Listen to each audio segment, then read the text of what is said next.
আমি যদি পাখি হতাম, আমি যদি রাজা হতাম, আমি যদি তুমি হতাম, আমি যদি সে হতাম, তাহলে কি হতো?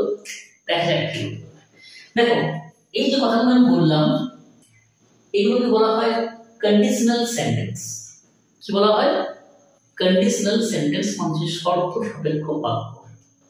এখানে অনেকগুলো জিনিস দেখার আছে।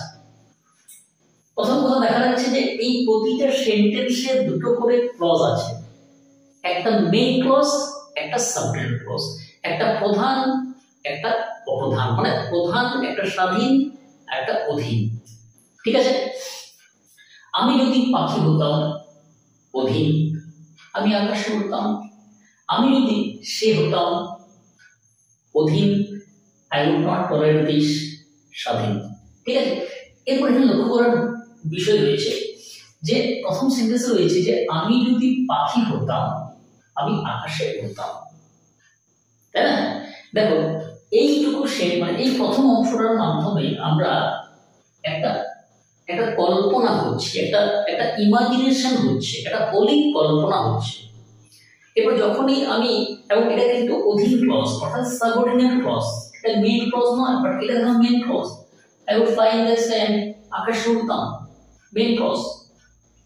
তাহলে যখন কোনো সেন্টেন্সে ইমাজিনেশন বোঝাবে, কল্পনা বোঝাবে, ঠিক আছে, কি বোঝাবে? কল্পনা, সেক্ষেত্রে সাবজেক্টের পর কিন্তু ওয়্যার বসবে, সাবজেক্ট যেই থাকুক না কেন। তাহলে আমি যদি পাখি হতাম, তাহলে জেনারেলি আমরা আই এর পরে ওয়াজ বসাই, আই ওয়াজ এ স্টুডেন্ট, তাই না? আমি ছাত্র ছিলাম, মানে এখানে কিন্তু কি হবে? ওয়্যার। তাহলে if I were a bird, I would fly in the sky. If I was wire, হি হিম, এখানে দেখেন দুটো জিনিস লক্ষ্য করা আছে। এটা আমরা জানলাম যে ওয়্যার হবে, বাট এখানে কি হবে? হি না হিম, হিটা হচ্ছে সাবজেক্টিভ কেস, হিমটা হচ্ছে অবজেক্টিভ কেস। তাই এখানে কি হবে? Subjective case. আমি যদি তুমি হতাম, তাহলে I would teach the men a lesson, আমি লোকটাকে একটা উচিত শিক্ষা দিতাম। তাহলে আমি যদি তুমি হতাম, আমি তো তুমি নয়, তাহলে কি হবে? If I were you, I would teach the men a lesson. বোঝা গেল বন্ধুরা?